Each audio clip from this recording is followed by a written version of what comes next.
Hello friends, जय Jagannath. SSC GK study YouTube channel को आपण मानक स्वागत जनाची। तो आज वीडियो रे हम जानिबा मलकंठ रोग होइतिले कोन सब खाइबा उचित एवं कोन सब खाइबा उचित नहे।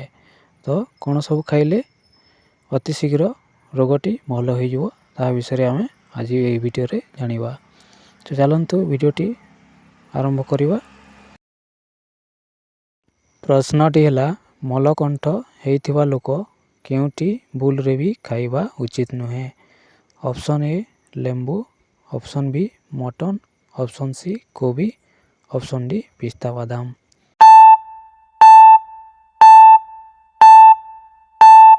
तो एठारे सठिक उत्तर हो option B mutton.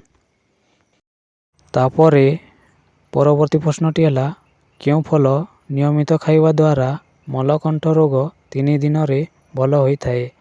Option A कदली, ऑप्शन बी पपीता, ऑप्शन सी कमला, ऑप्शन डी अंगूर।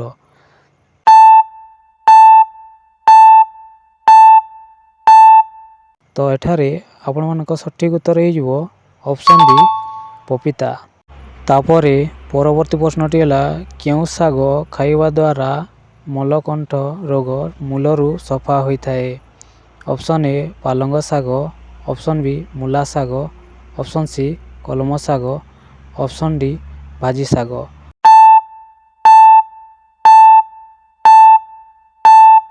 तो एठारे आपण मानकर सठिक उत्तर हो ऑप्शन बी मूला साग। तापरे परवर्ती प्रश्नटी है क्यों पत्र तरकारी रे पकई खाइबा द्वारा केबे पेट रे गैस हेबो नाही। ऑप्शन ए तुलसी पत्र, ऑप्शन बी पुदीना पत्र, ऑप्शन सी नींबू पत्र, ऑप्शन डी हलदी पत्र।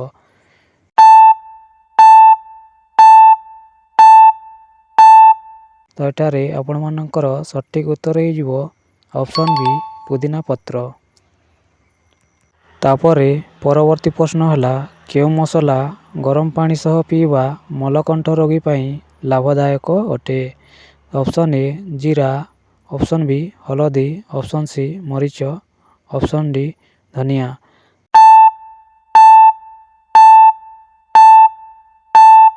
तो एठारे आपण मानकर सठिक उत्तर हो ऑप्शन ए जीरा। तापरे परवर्ती प्रश्नटी है मलकंठ होइतिले क्यों फल खाइबा आदौ उचित नुहे। ऑप्शन ए तरबुज, ऑप्शन बी कमला, ऑप्शन सी अंगूर, ऑप्शन डी खजूर।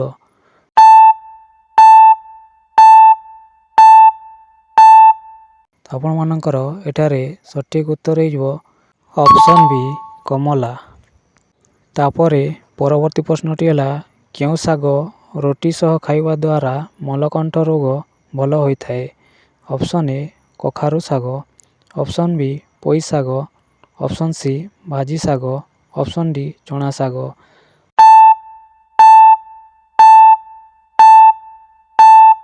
तो आपण मानकर सठिक उत्तर एटारे हो ऑप्शन बी पोई साग। तापरे परवर्ती प्रश्नटी है मलकंठ रोगी क्यों परिबा खाइबा शरीर प्रति हानिकारक अटे। ऑप्शन ए गाजर, ऑप्शन बी काकुड़ी, ऑप्शन सी आलू, ऑप्शन डी फूलकोबी।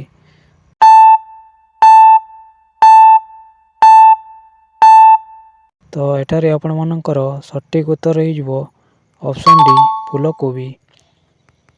तापरे परवर्ती प्रश्नटी है मलकंठ रोगी क्यों तरकारी खाइबा द्वारा मलकंठ 2 गुणा बढ़ी थाए। तो ऑप्शन ए चिकेन तरकारी, ऑप्शन बी मटन तरकारी, ऑप्शन सी अंडा तरकारी, ऑप्शन डी उपरोक्त सबू।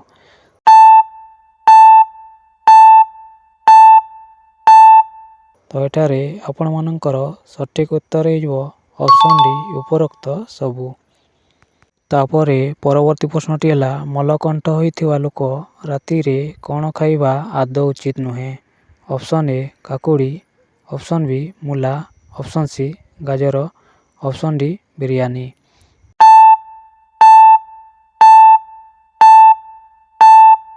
तो एठारे आपण मानकर सठिक उत्तर हो ऑप्शन डी बिरयानी।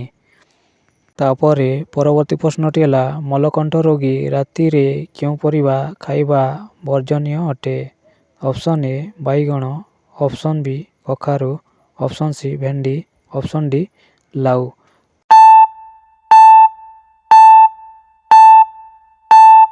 ତ ଏଠାରେ ଆପଣମାନଙ୍କର ସଠିକ୍ ଉତ୍ତର ହେଇଯିବ ଅପସନ୍ ଏ ବାଇଗଣ। ତାପରେ ପରବର୍ତ୍ତୀ ପ୍ରଶ୍ନଟି ହେଲା କେଉଁ ଖାଦ୍ୟ ଖାଇବାରୁ ଶରୀରରେ ମଳକଣ୍ଠ ରୋଗ ସୃଷ୍ଟି ହୋଇଥାଏ? ଅପସନ୍ ଏ ପିଜୁଳି, ଅପସନ୍ ବି ପଇଡ଼, ଅପସନ୍ ସି କଲରା, ଅପସନ୍ ଡି ଚିକେନ ପକୋଡ଼ା।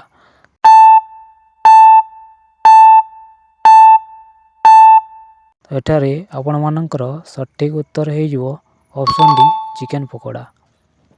ତାପରେ ପରବର୍ତ୍ତୀ ପ୍ରଶ୍ନଟି ହେଲା ମଳକଣ୍ଠ ହୋଇଥିବା ଲୋକ ଖାଲି ପେଟରେ କ'ଣ ନ ପିଇବା ଉଚିତ ଅଟେ? Option A cold drinks, option B ଚାହା, option C coffee, option D ଉପରୋକ୍ତ ସବୁ।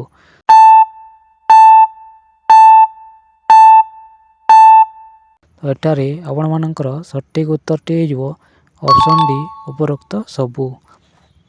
ତାପରେ ପରବର୍ତ୍ତୀ ପ୍ରଶ୍ନଟି ହେଲା କେଉଁ ଡାଲି ଖାଇବା ଦ୍ୱାରା ପେଟ ଗ୍ୟାଷ୍ଟ୍ରିକ୍ ହୋଇ ଜୀର୍ଣ୍ଣ ହୁଏ ନାହିଁ? ଅପସନ୍ ଏ ମସୁର ଡାଲି, ଅପସନ୍ ବି ଚଣା ଡାଲି, ଅପସନ୍ ସି ମୁଗ ଡାଲି, ଅପସନ୍ ଡି ବିରି ଡାଲି।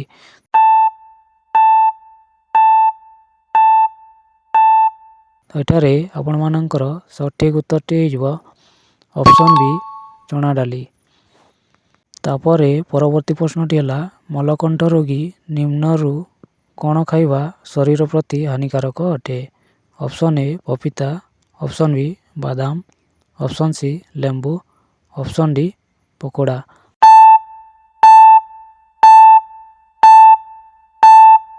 ଏଠାରେ ଆପଣମାନଙ୍କର ସଠିକ୍ ଉତ୍ତରଟି ହେଇଯିବ ଅପସନ୍ ଡି ପକୋଡ଼ା।